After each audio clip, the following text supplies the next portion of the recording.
तो हम आज मानव नेत्र तथा रंग बिरंगा संसार पाठ के MCQ करते हैं जो आपको यूपी बोर्ड परीक्षा के लिए बहुत महत्वपूर्ण होंगे।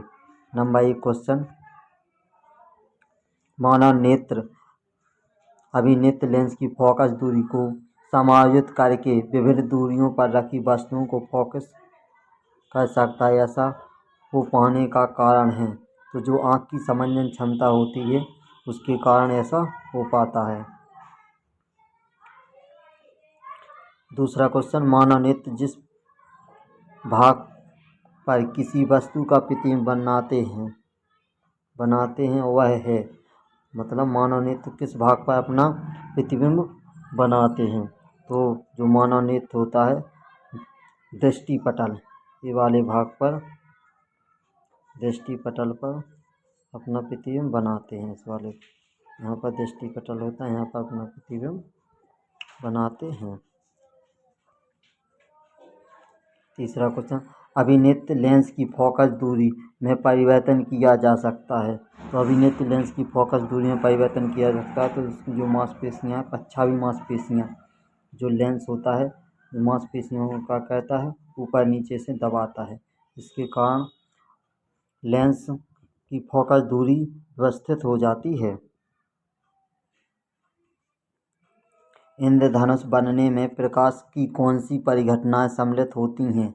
इंद्रधनुष बनने में प्रकाश की कौन कौन सी घटना संभव होती हैं, तो इसके लिए अपवर्तन, विक्षेपण और आंतरिक परावर्तन होता है, तब प्रकाश में जो इंद्रधनुष है वह बनता है।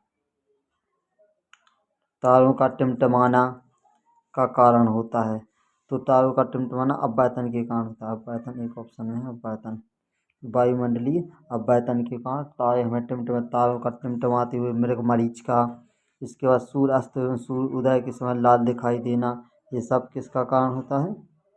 वायुमंडलीय अपवर्तन। अगला,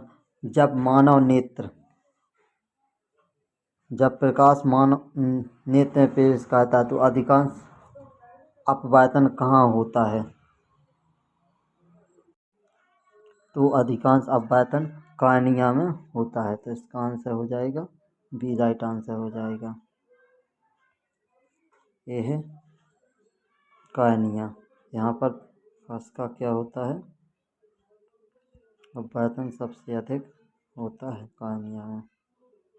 अगला क्वेश्चन, आँख में प्रवेश करने वाले प्रकाश की मात्रा को नियंत्रित करता है, तो जो पुतली होती है मानव नेत्र में प्रवेश करने वाले प्रकाश को नियंत्रित करती है जिससे आँख डैमेज ना हो जाए।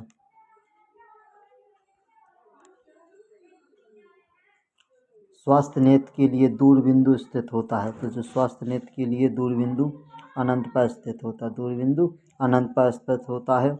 और मानव नेत्र की स्पष्ट दृष्टि की न्यूनतम दूरी 25 सेंटीमीटर होती है। स्पष्ट दृष्टि की न्यूनतम दूरी 25 सेंटीमीटर होती है। एक सामान्य आँख वाला व्यक्ति किसी वस्तु को सुस्पष्ट रूप से देख पाता है यदि वस्तु की दूरी आँख से है तो 25 सेंटीमीटर और अनंत के बीच है, तो वह साफ देख सकता है। 10वां क्वेश्चन, स्वस्थ नेत्र के लिए स्पष्ट दृष्टि की न्यूनतम, जब न्यूनतम दूरी की बात है तो उसके लिए 25 सेंटीमीटर, और दूरबिंदु स्थित होता है अनंत पर, दूरबिंदु अनंत पर, स्पष्ट दृष्टि की न्यूनतम दूरी 25 सेंटीमीटर। किस दृष्टि दोष के निवारण में द्विफॉक्सी लेंस का प्रयोग होता है? तो जरा दूरदृष्टि दोष के निवारण में द्विफॉक्सी उत्तल लेंस का प्रयोग किया जाता है। और दूरदृष्टि दोष के लिए उत्तल लेंस के प्रयोग करते हैं और निकट दृष्टि दोष के लिए अवतल लेंस का प्रयोग करते हैं। निकट दृष्टि दोष से पीड़ित व्यक्ति के लिए चश्मे प्रयुक्त किया जाता है। निकट है तो अवतल, अवतल दर्पण, अवतल लेंस, इसका आंसर हो जाएगा अवतल लेंस आंसर हो जाएगा। इसका राइट आंसर हो जाएगा अवतल लेंस का प्रयोग किया जाता है। प्रकाश के किस घटना के कारण आकाश नीला दिखाई देता है? तो इस घटना क्या होती है? प्रकाश का प्रकीर्णन के कारण हमें आकाश नीला दिखाई देता है। दूरदृष्टि दोष के निवारण के कारण वस्तु का प्रतिबिंब बनता है। तो दूरदृष्टि दोष के कारण प्रतिबिंब कहाँ पर बनता है? तो यह प्रतिबिंब बनने लगता है अपना रेटिना के पीछे बनने लगता है। ठीक है, रेटिना के पीछे बनने लगता है। ये हो गया।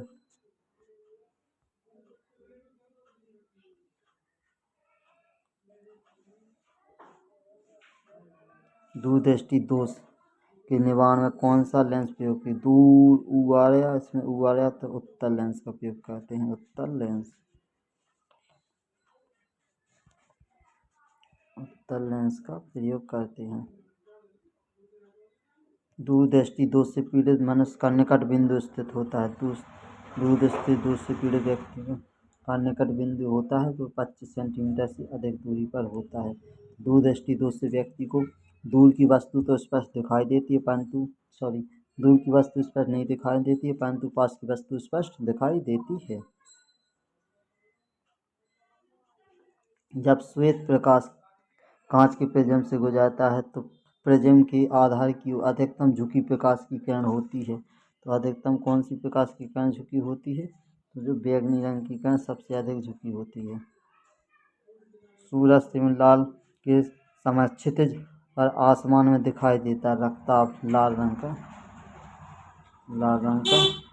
दिखाई देता है। श्वेत प्रकाश के अपने अवयवी प्रकाश रंगों में विभाजित होने की घटना। जब श्वेत प्रकाश अपने अवयवी रंगों में विभाजित होने की घटना को क्या कहते हैं? वर्ण विक्षेपण कहते हैं। तो जब एक प्रकाश किरण आती है वो अपने 7 रंगों में विभाजित हो जाती है तो इसको क्या कहते हैं? वर्ण विक्षेपण कहते हैं। जब एक श्वेत प्रकाश किरण किसी त्रिकोणीय कांच के प्रिज्म की सतह पर गिरती है तो वह प्रिज्म के निर्गत होने पर अलग अलग विचलन के विभिन्न रंगों में विभाजित हो जाती है।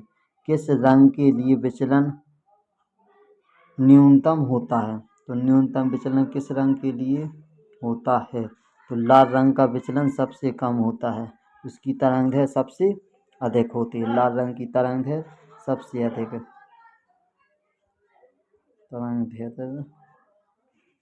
अधिक होती है।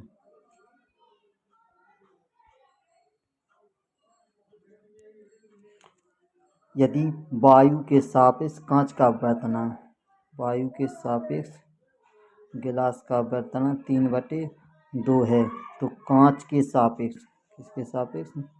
कांच के सापेक्ष वायु का अपवर्तनांक ज्ञात करने। तो इसका आंसर हो जाएगा AmG लगेगा। तो ये हो जाएगा 1/3/2। तो आंसर आ जाएगा 2/3। राइट आंसर डी हो जाएगा।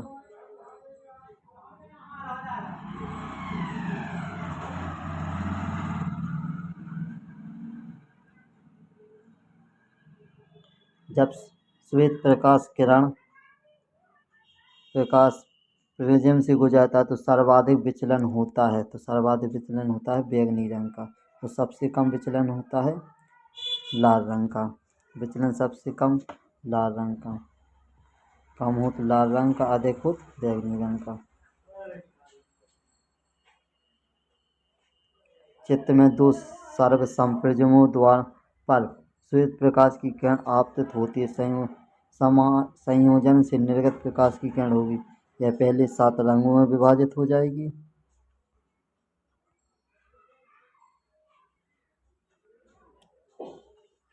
पहले 7 रंगों में विभाजित हो जाएगी, इसके बाद फिर से वह श्वेत प्रकाश की किरण बन जाएगी। श्वेत प्रकाश को प्रिज्म से गुजारने पर सबसे अधिक विचलन होता है। तो इसमें बैंगनी, तो परंतु बैंगनी ऑप्शन में है नहीं है तो अपन को इसके लिए याद रखना होगा बेजानी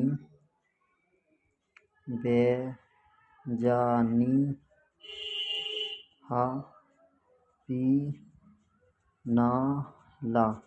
बैंगनी, जामुनी, नीला, हरा, पीला, नारंगी, लाल। तो बैगनी नहीं है, जामुनी नहीं है, नारंगी। तो इसका आंसर हो जाएगा सी। जो इसका सॉरी नीला, नीला हो गया इसका आंसर, नीला नीला नीला, फिर नारंगी नहीं, आंसर हो जाएगा नीला। राइट आंसर हो जाएगा नीला। जब एक प्रिज्म से प्रकाश के अपवर्तन को चित्र में दिखाया गया है, विचलन कौन होता है? तो विचलन कौन डेल्टा से प्रदर्शित करते हैं, विचलन कौन डेल्टा। राइट आंसर डी हो जाएगा। जय हिंद। आपको वीडियो अच्छा लगा तो कृपया वीडियो को लाइक और हमारे चैनल को सब्सक्राइब करें। जय हिंद, जय भारत।